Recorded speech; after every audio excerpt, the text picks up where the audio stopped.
हम लोग पढ़ना बेटा रीनल एंड डाइजेस्टिव सिस्टम का प्रैक्टिकल, ठीक है। यहाँ से introduction of the renal system, ठीक। रीनल सिस्टम क्या होता है बेटा? किडनी वगैरह। हाँ ठीक है। तो रीनल सिस्टम का काम क्या होता है? जो मेरा किडनी होता है उसका मेन बेसिक काम क्या होता है? रीनल में कौन बोल सकता है? ये तो किडनी आ गया, पहले सोचो रीनल में आता है क्या है, कंपोनेंट क्या होता है ना। तो ध्यान से देखो बेटा, ये क्या है? किडनी होती है।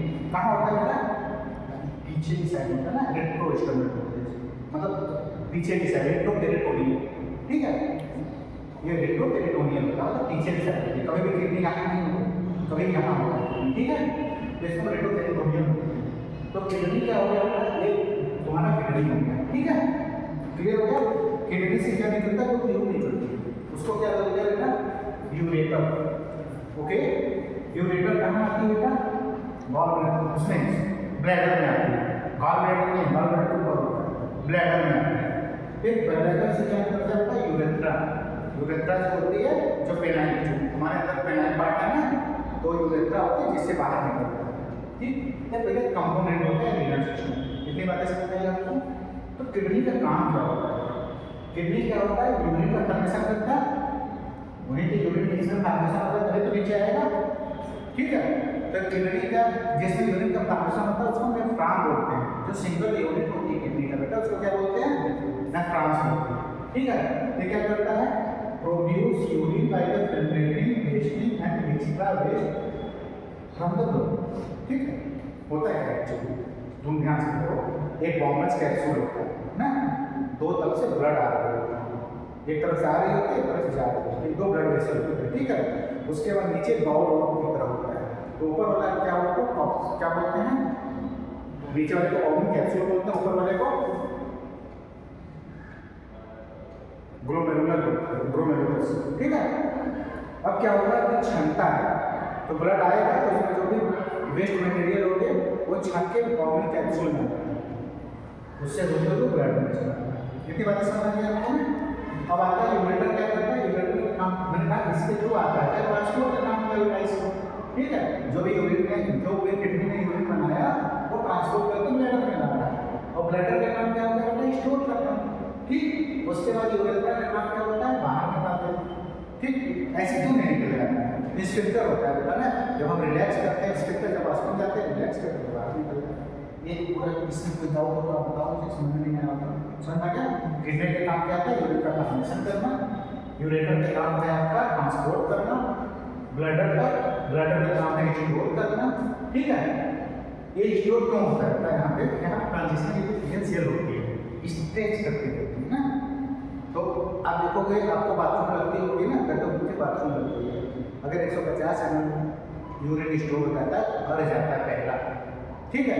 लगता है मुझे बाथरूम लग गई है, 450 ml तक आप स्टोर कर सकते हो, उसके बाद इस फिल्टर में आप बाहर निकालोगे, ठीक है। 150 450 रुपये याद करना। तो किडनी का ऊपर काम क्या हो गया बेटा? Maintain fluid and electrolyte balance करना होता है, ठीक होता है। इलेक्ट्रोलाइट नेफ्रॉन होता है, ठीक है। उसमें क्या होता है? पीसीटी होती है, पढ़े हो? नीचे क्या होता है? रूपा कलने होती है, फिर डीसीटी होती है, फिर कलेक्टिंग होती है ना। तो जो डीसीटी पार्ट होती है किसके पास में? कलेक्टिंग डस्ट के पास में, वहाँ से रेडियस हार्मोन निकलता है, वो क्या करता है? पानी कम पियोगे तो पानी वहाँ से खींच होता है ना। उसी बीच में क्या होता है? ढेर सारे इलेक्ट्रोलाइट आपस में क्या होते हैं? जो अच्छे वाले होते हैं ड्रॉप हो जाते हैं, जो गंदे वाले तो बाहर निकल जाते हैं, ठीक। तो वही होता है क्या होगा? Maintain fluid and electrolyte balance, remove करता है मेटाबॉलिक वेस्ट, रेगुलेट करता है ब्लड प्रेशर पीएच को, और क्या करता है बेटा? हार्मोन, जैसे एरिथ्रोपाइटिन होता है। एरिथ्रोपाइटिन कहाँ से निकलता है? किडनी से निकलता है। किस में यूज होता है बेटा? आरबीसी को फॉर्मेशन, ठीक है। एरिथ्रोपाइटिन जो होती है आरबीसी को बनने में यूज होता है, किडनी से निकलता है, लेकिन आरबीसी का फॉर्मेशन उसका यूज होता है। ब्लड कर सकते हो, ठीक है। प्रोडक्ट बनाते हो। इतनी बातें समझ में आई? इसको कोई डाउट?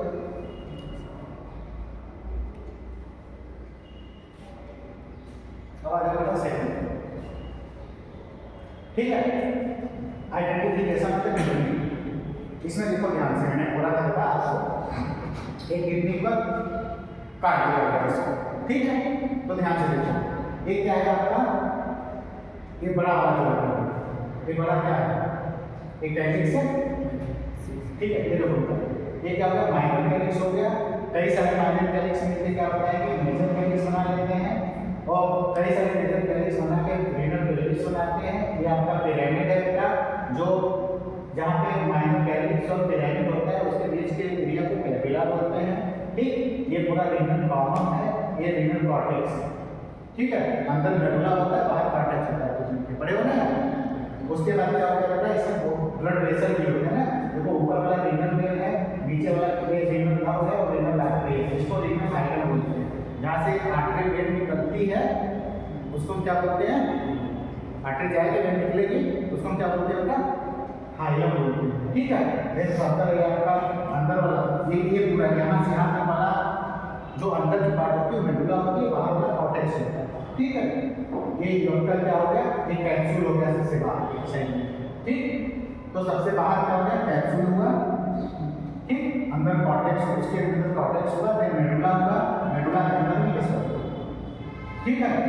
फिर ये यूरेटर हो गया, जिससे बाहर। तो क्या हो गया बेटा, ऐसा पहला पूछा गया था वेन सेप होता है ना, वेन सेप हो गया, किडनी सेप हो गया, इसी के नाम पे पड़ता है, किडनी का नाम ही लिखा है, किडनी के वेन सेप हो गया। रेट्रोपेरिटोनियल होता है, मैंने कहा ना पीछे के साइड को रेट्रोपेरिटोनियल होता है, ठीक। कॉर्टेक्स और मेडुला दो पार्ट होते हैं इसमें, रीनल कैलिक्स एंड कैलिक्स, उसमें क्लियर से लिखा है ना, आपको समझ में आ गया कौन सा पार्ट है।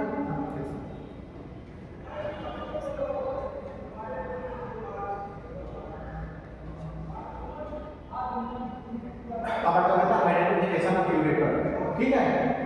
तब ये यूरेटर कैसा होता है, मस्कुलर होता है, ट्रांसपोर्ट करता है यूरेटर के किडनी से, मैंने बता रखा आपको। पेरिस्टाल्टिक मूवमेंट होता है, पेरिस्टाल्टिक मूवमेंट का मतलब होता है ये डायलेट, ये क्या होगा, कंस्ट्रिक्ट होगा, ये डायलेट होगा, फिर ये डायलेट होगा, नीचे कंस्ट्रिक्ट होगा, तो फ्लो होगा। तो पेरिस्टाल्टिक मूवमेंट यहाँ भी होता है, उसको फिगर से मिलता है, उसको फिगर से खाना अंदर जाता है, पेरिस्टाल्टिक मूवमेंट से पूरी नहीं होती, ठीक।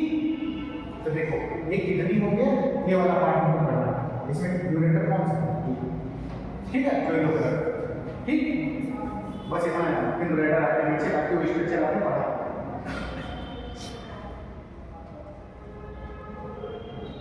अब आगे बढ़ना आइडेंटिफिकेशन ऑफ द यूरेटर, कैसे पहचानेंगे। ये मस्कुलर होता है, स्टोर करता है, ठीक।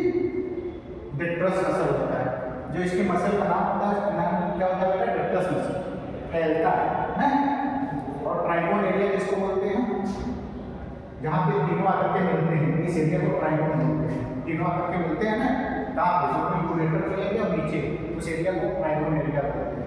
अंतर क्या होता है बेटा मेल फीमेल में, मेल और फीमेल में कोई अंतर नहीं होता, ये सब यूरेटर क्या हमारे पास पेनिस होती है, हमारा जो लग रहा होता है 4 सेंटीमीटर mm की होती है, ठीक है। जबकि फीमेल की यूरेटर 4, ठीक। यदि बातें समझ आते हैं, उनका यूरेटर छोटा होता है, उनका यूरेटर बड़ा होता है, ये अंतर होता है। तो यूटीआई का चांसेस ज़्यादा किसमें, किसको यूटीआई जल्दी फीमेल में, क्योंकि छोटा जल्दी से इन्फेक्शन चला जाता है, ठीक। इसमें कोई डाउट हो बता दो, समझ में आ गया कुछ। उसके बाद बताया कि स्ट्रक्चर आता है नेफ्रॉन, मैंने जो बताया था आपसे, मैं कह रहा था कि ये देखो जो ग्लोमेरुलस होता है, जो पिंक वाला एरिया है, पिंक वाला एरिया क्या है, ग्लोमेरुलस, ठीक है। बाउंड्रीज कैप्सूल कौन है, जो येलो वाला एरिया है। फिर मैंने बताया कि क्या है, बीसीटी है, ये विलियन रूट है, ठीक है। ये बीसीटी है, और ये क्या है बेटा, कलेक्टिंग करते हैं। तो ये वाला ऊपर वाला पार्ट जो होती है, इसको कॉर्टेक्स बोलते हैं, ये दोनों को मेडुला बोलते हैं, या अपर मेडुला होता है, इनर मेडुला होता है। तो नेफ्रॉन का पूरा स्ट्रक्चर समझ में आया आपको। इसमें दो ब्लड वेसल होते हैं, एक जाता है, एक आता है। तो जो आ रहा है इसको ऑपरेंट आर्टरीज बोलते हैं, जो बाहर जा रहा है उसको डिफरेंट आर्टरीज बोलते हैं, ठीक है बेटा। इतनी बात समझ आ गई आपको। तो देखो फंक्शनल यूनिट ऑफ किडनी को हम क्या बोलते हैं, नेफ्रॉन।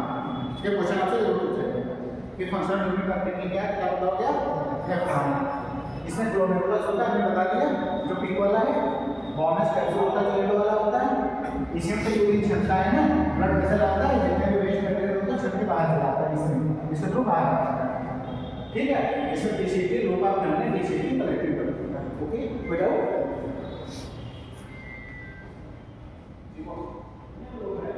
अब आ जाओ बेटा, प्रोसेस ऑफ यूरिन का फॉर्मेशन होता है कैसे। ठीक, इसको देखो मैं बता रहा हूं आपको। आपने अभी पढ़ा था क्या, ये पढ़ा था ना कि जो आ रहा था उसको ऑब्जेक्ट आर्टिकल बोलते हैं, जो जा रहा है उसको क्या बोलते हैं, इफेक्ट आर्टिकल। अब मेरे को बताना बेटा, यहाँ छनेगा कैसे छनेगा, यहाँ पे इस फिगर बहुत अच्छा नहीं दिख रहा, ऊपर वाला फिगर बहुत अच्छा दिख रहा था। ये अफरेंट आर्टिकल है, ये इफरेंट आर्टिकल है। यहाँ छनना है, तो छनेगा कब, जब आएगा ज्यादा निकलेगा कम, तो प्रेशर ज्यादा होगा है। अगर इसके डायमीटर को बढ़ा दो, इसके डायमीटर को कंस्ट्रिक्ट कर दो, तो यहाँ पे प्रेशर डेवलप होगा तो छनेगा। पक्का ऐसा नहीं होगा। अफरेंट आर्टिकल के क्या होगा, डायमीटर को बढ़ा दो ब्लड ज्यादा आएगा, तो जितना ज्यादा आएगा यहाँ प्रेशर ज्यादा होगा, पहला। दूसरा, इसको कंस्ट्रिक्ट करो, इसको जब सपोर्ट दोगे कंस्ट्रिक्ट कर दोगे तो ब्लड जा नहीं पाएगा, यहाँ ज्यादा इकट्ठा होगा, जब प्रेशर ज्यादा आएगा तो ब्लड ज्यादा छनेगा। समझ गया, तो यूरिन का फॉर्मेशन ऐसे होगा। ध्यान से देखिए क्या हो गया, जो अफरेंट आर्टिकल होता है बेटा वो ज्यादा ब्लड लेकर के आए, इफरेंट आर्टिकल कम ब्लड लेकर के आए। ठीक है, तो जो यूरिन छन रहा है यहाँ पे उसको हम GFR बोलते हैं। क्या बोलते हैं, ग्लोमेरुलर फिल्ट्रेट। ठीक, उसको ग्लोमेरुलर फिल्ट्रेट बोलते हैं। इसमें क्या क्या होता है बेटा, आपका वाटर सॉल्यूट स्मारक और प्रोटीन। प्रोटीन क्यों नहीं छनता बेटा, क्योंकि प्रोटीन बहुत बड़ी पार्टिकल होती है, तो इस जो इसमें छोटे छोटे छेद होते हैं, पोरोसाइट होते हैं, उससे अंदर नहीं आता। ठीक है, छन नहीं पाता। ठीक है, वाटर एंड सॉल्यूट स्मारक and protein are force through the capillary wall and the force of the glomerular capsule into the renal tube. Clear. उसके बाद ट्यूबुलर रिएब्जॉर्प्शन, कुछ क्या होता है, अभी देखो जो इफरेंट आर्टिकल होते हैं किडनी के साथ चला जाता है ना, तो जो गंदा गंदा चीज होती है इसमें चला जाता है और अच्छा चीजें इससे जा होती है। ठीक, तो ट्यूबुलर रिएब्जॉर्प्शन का मतलब क्या होता है, वाटर अच्छी चीज है, ग्लूकोज अच्छा है, अमीनो एसिड अच्छा है, वो सब क्या हो जाएगा बेटा, एब्जॉर्ब हो जाएगा। ठीक है, ट्यूबुलर सिक्रेशन का मतलब क्या होता है बेटा, ट्यूब्यूल से अंदर चला जाता है। ठीक है, तो जितने गंदी चीजें H+ पोटेशियम क्रिएटिनिन ड्रग्स ये सब रिमूव हो जाएंगे। ऐसा है, समझ में आया ना। अच्छा चीजें क्या होगा, एब्जॉर्ब हो जाएगा, गंदा चीजें बाहर चला जाएगा। तो ग्लोमेरुलर फिल्ट्रेशन, ट्यूबुलर रिएब्जॉर्प्शन और ट्यूबुलर सिक्रेशन, ये तीनों का मतलब समझना क्या आ गया ना। ठीक है, नेक्स्ट सब चलते हैं बेटा, ग्लोमेरुलर फिल्ट्रेशन होता कैसे है। ठीक, तो देखो मैंने आपसे बता दिया होता कैसे। मैंने कहा था कि इसके ब्लड ज्यादा लाओ कम निकालो, ज्यादा लाने पर कैसे लाओगे, इस पाइप को मोटा कर दो, निकलेगा कम कैसे, इस पाइप को सब कंप्लीट कर दो। ठीक है, तो इसमें देखो क्या क्या हो सकता है, फिल्ट्रेशन, रिएब्जॉर्प्शन, सिक्रेशन और सिक्रेशन और एक्सक्रीशन, ये तो हमने पढ़ लिया। होता कैसे है, ग्लोमेरुलस को होता है, बताया मैंने, हाइड्रोस्टैटिक प्रेशर की वजह से होता है। हम ध्यान से देखना, ये क्षमता कैसे है, हमने बेसिक बता दिया आपको ना कि पानी ज्यादा आएगा कम जाएगा तो छनेगा। इसमें ध्यान से देखो, जब पानी इकट्ठा होगा बेटा तो क्या करेगा, हाइड्रोस्टैटिक प्रेशर क्रिएट होगा पानी की वजह से। तो जो हाइड्रोस्टैटिक प्रेशर होता है वो अपने से अपोजिट डायरेक्शन में प्रेशर आता है। ठीक है, और यहाँ पे प्रोटीन भी होगा। प्रोटीन क्या करता है बेटा, पानी को पुल करता है, अपने तरफ खींचता है।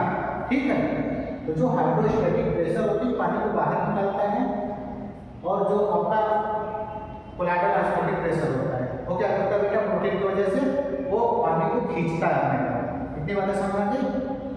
सेम कंडीशन यहाँ भी होता है, यहाँ भी पानी होगा तो पानी को पुल करेगा ऊपर की तरफ। ठीक है, मतलब अपने से दूर भेजेगा, प्रोटीन को अपने तरफ खींचेगा। कहने का मतलब जो ग्लोमेरुलस में हाइड्रोस्टैटिक प्रेशर है और यहाँ पे कौन सा है, प्रोटीन है, कहाँ पे, बॉमेंस कैप्सूल। बॉमेंस कैप्सूल का अपोटिक प्रेशर, ये दोनों हेल्प कर रहे हैं बाहर निकालने को, कर रहे हैं ना।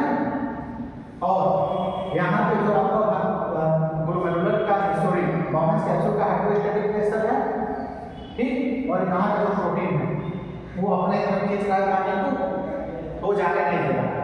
तो कहने का मतलब क्या हो गया कि जो ग्लोमेरुलर का हाइड्रोस्टैटिक प्रेशर है, ठीक, और बॉमेंस कैप्सूल का अपोटिक प्रेशर है, ये दोनों को जोड़ दो आपस में, ये फेवर कर रहे हैं यूरिन को निकालने के लिए। ठीक, और यहाँ का जो हाइड्रोस्टैटिक प्रेशर है, यहाँ का जो प्रोटीन है वो अपोज कर रहे हैं यूरिन के फॉर्मेशन। वो दोनों एक तरफ जोड़ करके घटा दोगे जो वैल्यू आएगी उसको क्या बोलते हैं बेटा फिल्ट्रेशन, ये भाग बोलते हैं। ठीक है, लगभग 20 के आसपास होता है, 20%। इतनी बातें समझ आ गई ना आपको कैसे होता है प्रोसेस। तो हाइड्रोस्टैटिक कैसे होता है, फिल्ट्रेशन सिंड्रोम को समझना, ये कैसे प्रोसेस होता है, इतनी बातें समझ आ गई आपको, नहीं है तो पूछ लेना फिर से। अब हम बात करते हैं बेटा नेक्स्ट कि ट्यूबुलर एब्जॉर्प्शन कैसे होता है। ठीक है, ये मेमोरी पीसीबी पे होता है, जितने भी अच्छी अच्छी चीजों में एब्जॉर्ब हो जाएगा। कौन कौन सा एब्जॉर्प्शन होता है, ग्लूकोज एलिमिनेशन वाटर का एब्जॉर्प्शन हो जाता है, एक्टिव पैसिव प्रोसेस होता है। एक्टिव पैसिव प्रोसेस का मतलब समझ आता है जो अपने आप को, ठीक है, जिसमें एनर्जी की जरूरत न पड़े बेटा उसको पैसिव प्रोसेस बोलते हैं, जिसमें एनर्जी की जरूरत पड़े एटीपी के फॉर्म उसको एक्टिव प्रोसेस बोलते हैं। तो ये मेमोरी पीसीबी से होता है। ठीक है, इतनी बातें समझ आ गई आपको। उसके बाद आ जाओ बेटा नेक्स्ट, ट्यूबुलर सिक्रीशन कैसे होता है बेटा। मैंने कहा था कि जो ब्लड में गंदा चीजें होगी वो कहाँ चला जाएगा, ट्यूब में चला जाएगा ना, रेनल ट्यूब में।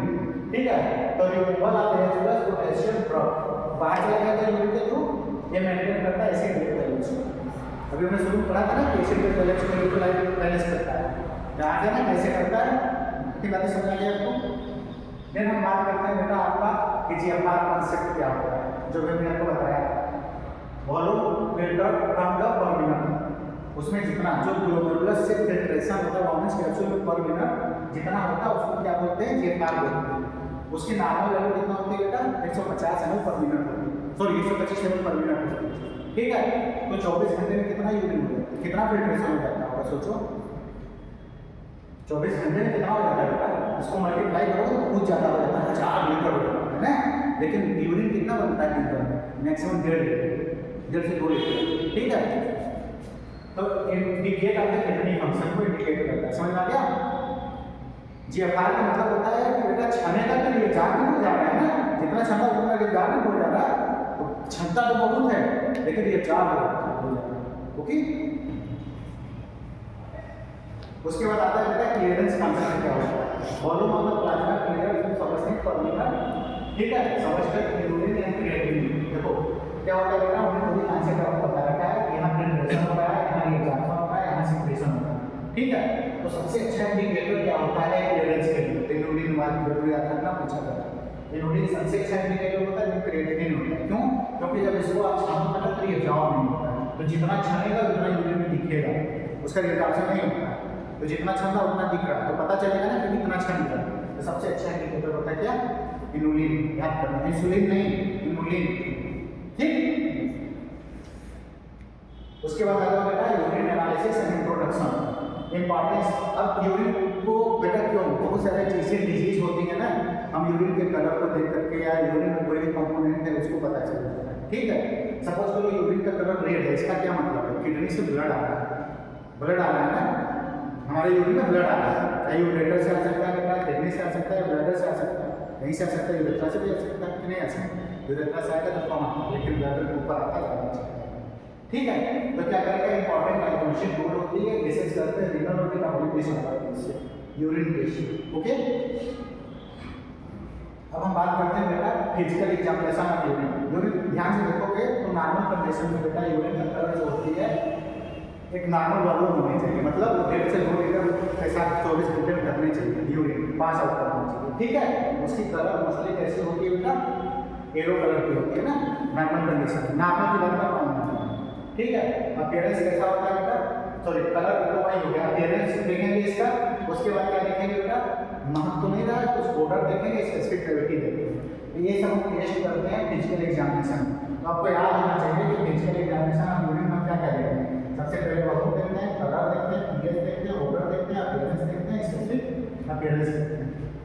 ठीक है, स्पेसिफिक ग्रेविटी, ठीक है, एक नॉर्मल फिक्स वैल्यू होती है उसकी। ठीक है, तो उससे कम हो रही है तो कोई डिजीज हो सकता है, उससे ज़्यादा हो रही है तो कोई डिजीज हो सकता है। ठीक है, अब आगे आगे केमिकल एग्जामिनेशन ऑफ यूरिन। और क्या कर सकते हो बेटा, हमने कहा था यूरिन में ग्लूकोज भी आता है, ठीक है, प्रोटीन भी आ सकता है, कीटोन बॉडी भी आ सकता है, बिलिरुबिन, बाइसाल, यूरोबिलिन और कुछ भी आ सकता है ना। ये सब चीज़ों को हम जांच करते हैं। Chemical examination pH, protein, glucose, ketone body, blood और बाइल साल्ट सबका हम क्या करते हैं बेटा, टेस्ट करते हैं ना, कहते हैं ना ग्लूकोज आ रहा है नहीं, कैसे पता चलता है? पता कर सकते हैं ना, उसके लिए टेस्ट होता है, टेस्ट का नाम बताऊंगा अभी।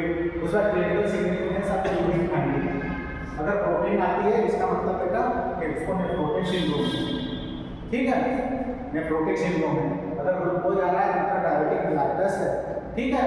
अगर कीटोन बाकी जा रही है तो स्टार्वेशन या डायबिटीज कुछ भी हो सकता है। तो प्रोटीन आ रहा है तो नेफ्रोटिक सिंड्रोम है, ग्लूकोज आ रहा है तो डायबिटिक मेलाइटस है, कीटोन बाकी आ रहा है या तो भूखा है या फिर डायबिटिक मेलाइटस है, ठीक है।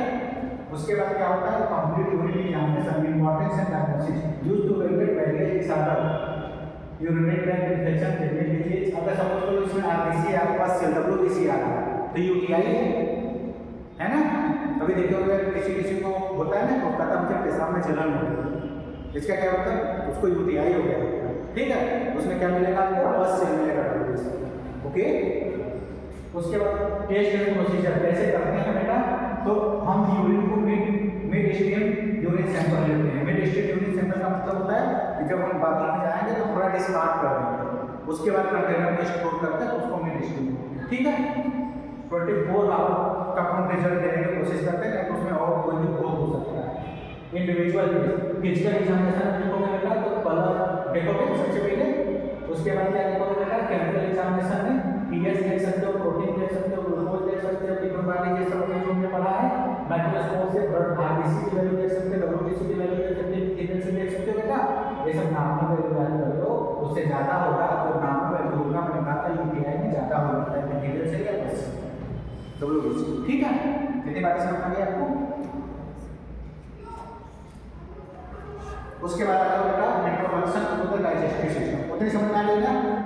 अभी उसमें बेटा बहुत सारे टेस्ट का नाम होता है कि कौन सा टेस्ट इसीलिए करते हैं, जैसे वेराइटी टेस्ट करते हैं ग्लूकोज को जानने के लिए, रोथेरा टेस्ट करते हैं कीटोन बॉडीज को जानने के लिए, ठीक है। ये टेस्ट करते हैं प्रोटीन को जानने के लिए, ये सब हो सकता है नेक्स्ट टॉपिक को या नेक्स्ट आपके चैप्टर में, ठीक है। अभी तो इंट्रोडक्शन का कौन सा सेमेस्टर है, 2 है ना, हो सकता है तीसरे चौथे में, ठीक है। इतनी बातें समझ में आ गई पूरा कितनी में, कोई नहीं समझ में आया तो पूछो, आ गई ना।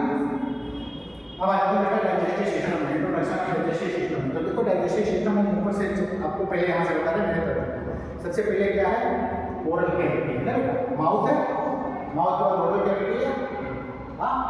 फिर क्या हो गया, ओसोफेगस हो गया, ओसोफेगस के बाद नीचे आओगे क्या मिलेगा बेटा, स्टमक मिलेगा, ओके। स्टमक के बाद में large small intestine, large intestine, फिर एनस, ये पूरा मेरा क्या हो गया बेटा, पूरा डाइजेस्टिव सिस्टम हो गया। उसे हम किडनी उसको लीवर को भी, ठीक है, और ब्लैडर को भी इंक्लूड कर लेते हैं डाइजेस्टिव सिस्टम में, जो क्या है वो भी इसी में मिलता है ड्यूडेनम के पश्चात, ठीक है। इतनी बातें समझ में आ गई। तो ये जो हाँ आगे ना ये सब आता होगा थोड़ा,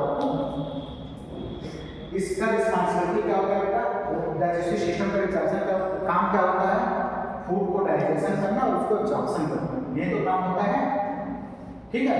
और फूड को कन्वर्ट कर देना होता है छोटे छोटे टुकड़ों में जिससे वो डाइजेस्ट हो, मतलब एब्जॉर्ब हो, ठीक है। उसके बाद आते हैं बेटा कि कैसे पहचानों के कौन से आइटम है, कौन कौन से होते हैं, पहले क्या बता देगा, mouth oesophagus, system small intestine, large intestine, liver, pancreas. Pancreas का मैंने नहीं बताया था, तो पैंक्रियाज के होता है, मैंने कहा देखो ड्यूडेनम जो होती है, ड्यूडेनम के पास जाके पैंक्रियाज भी बनता है, ऊपर से गॉलब्लैडर और लीवर आकर के जो एक वेसल बनाती है कामन, उसको कामन हिपैटिक डक्ट बोलते हैं, ठीक है। सॉरी कामन हाँ सिस्टिक डक्ट गॉलब्लैडर हो गया, हिपैटिक डक्ट हो गया, ठीक है। तो आकर के जो नीचे खुलेगा, ठीक है, ड्यूडेनम में, तो तीनों आर्गन आकर के पास खुलते हैं। इतनी बातें समझ में आ गई आपको, कौन कौन से आर्गन होते हैं, कैसे होते हैं। उसके बाद बेटा डाइजेस्टिव का ओवरव्यू क्या होता है, ध्यान से देखो। इसमें जो सैलिवरी ग्लैंड होती है, ओरल कैविटी सैलिवरी ग्लैंड होती है ना, तो सैलिवरी ग्लैंड से जो गैस निकलता है याद कर लो, एमाइलेज निकलता है, म्यूकस और लाइसोजाइम निकलता है। लाइसोजाइम क्या करता है, मार देता है, ठीक है, जो भी इन्फेक्टिव होते हैं उसको मार देता है। म्यूकस क्या करता है, प्रोटेक्टिव कोटिंग करता है। और जो एमाइलेज होता है किसके लिए होता है, डाइजेशन के लिए होता है, डाइजेस्टिव ग्लैंड, ठीक है। इसमें ध्यान से देखो करता है एमाइलेज, तो जो पॉलीसेकेराइड्स होते हैं, जो हम पॉलीसेकेराइड स्टार्च खाते हैं, हमारे सैलरी ग्लैंड में सैलरी माइलेज होती है, उसको स्मॉल पॉलीसेकेराइड या माइक्रोज डाइसेकेराइड में चेंज कर देता है। इसका काम क्या होता है, पॉलीसेकेराइड को स्मॉल पॉलीसेकेराइड में या डाइसेकेराइड में तोड़ देना।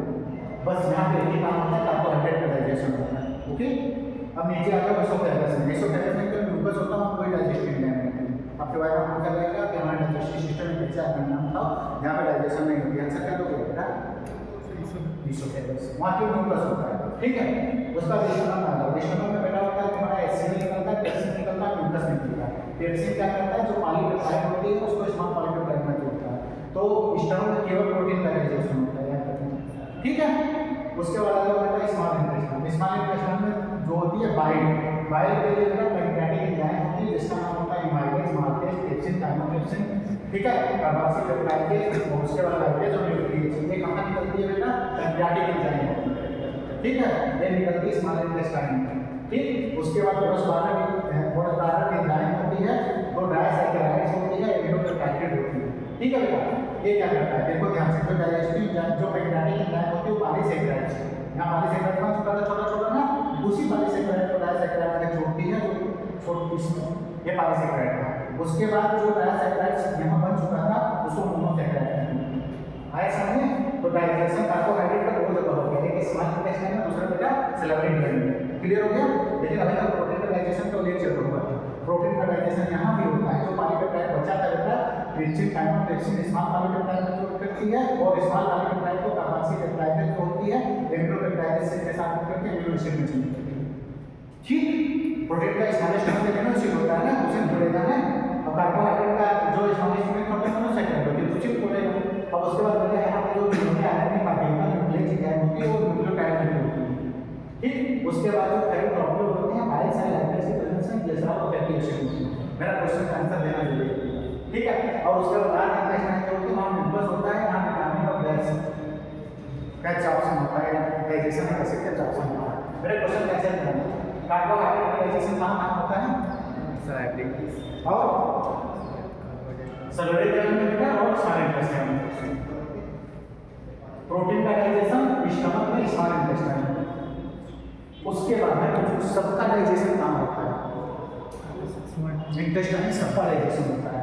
स्टमक में केवल प्रोटीन का होता है, सैलरी ग्लैंड में केवल कार्बोहाइड्रेट का होता है, एसोफेगस में किसी का नहीं होता। ये इंपॉर्टेंट क्वेश्चन जो आपसे पूछा है, इतनी बातें समझ आ गई आपको, ठीक है। मैकेनिकल डाइजेशन जो हम चबा रहे हैं, ठीक है, हम च्यूइंग करते हैं उसको मैकेनिकल डाइजेशन करते हैं। बाकी ये पूरा क्वेश्चन है केमिकल डाइजेशन में, या कुछ केमिकल डाइजेशन है, कुछ मिनरल डाइजेशन है, ठीक है। इतनी बातें समझ आ गई आपको। उसके बाद आ जाओ डाइजेशन का स्टमक। स्टमक में अभी हम पढ़ा लिया, यहाँ पे क्या होता है, गैस्ट्रिक जूस निकलता है जिसमें एसिड होता है आपका, पेप्सिन और एसिड होता है, प्रोटीन का डाइजेशन होता है, बताया मैंने आपको भी, ठीक है, समझ आ गया। उसके बाद आ जाओ बेटा आगे,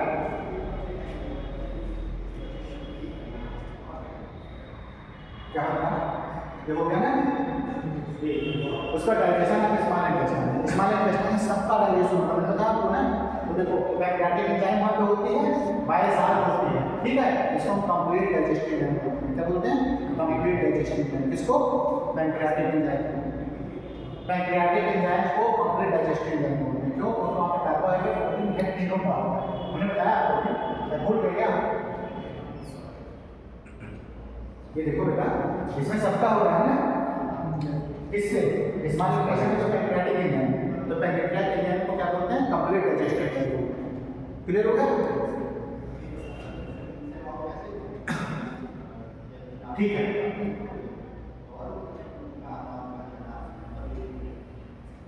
हाँ, ये समझा के पता चला स्मॉल इंटेस्टाइन में। अब आगे ये एब्जॉर्प्शन कहाँ था न्यूट्रिशन का, तो मेनली स्मॉल इंटेस्टाइन में होती है, वहाँ पे माइक्रोबियल विलाई होती है, विलाई माइक्रोबियल होती है, एक्टिव एसिड ट्रांसपोर्ट वहाँ भी हो रहा था, सिटी में भी यहाँ भी एक्टिव एसिड हो रहा है, ठीक है। ये कहाँ होता है ऐसा, स्मॉल इंटेस्टाइन में। उसके बाद आता है लीवर प्रोडक्शन कर लेते हैं। जो क्वेश्चन पूछा गया था हमारे बॉडी का सबसे बड़ी ग्लैंड का नाम बताओ क्या है, लीवर होता है, ठीक है। लीवर जो है सबसे बड़ी ग्लैंड होती है, कहाँ होता है, राइट हाइपोकॉन्ड्रियम में, ठीक है, राइट हाइपोकॉन्ड्रियम में। लीवर हमेशा राइट साइड होता है, याद रखना। ठीक है। अब ध्यान रखिए, जो लीवर होता है ये राइट लोब है जो बड़ा वाला है, लेफ्ट लोब छोटा वाला होता है, दोनों को जो डिवाइड करता है उसको हम फैल्सिफॉर्म लिगामेंट बोलते हैं। इसमें जो आर्टरी होती है उसको हिपैटिक आर्टरी बोलते हैं, हिपैटिक वेन उसमें जो वेन होती है बाहर लगता है गाल ब्लैडर और उसी से छुटा होता है, बस इतना जानना है, ठीक है। आगे फंक्शन ऑफ लीवर में क्या क्या होता है बेटा, तो कार्बोहाइड्रेट का मेटाबॉलिज्म करता है, प्रोटीन का मेटाबॉलिज्म, फैट का मेटाबॉलिज्म, बाइल का सिक्रेशन, डिटॉक्सिफिकेशन, इतना काम होता है इसका, ठीक है। विदाउट अभी एनाटॉमी आइडेंटिटी में बता रहा है, ठीक है। इसमें कई सारे लोब्स होते हैं, वो छोड़ दो मैं क्या करता हूँ, ठीक। उसके बाद आता है बेटा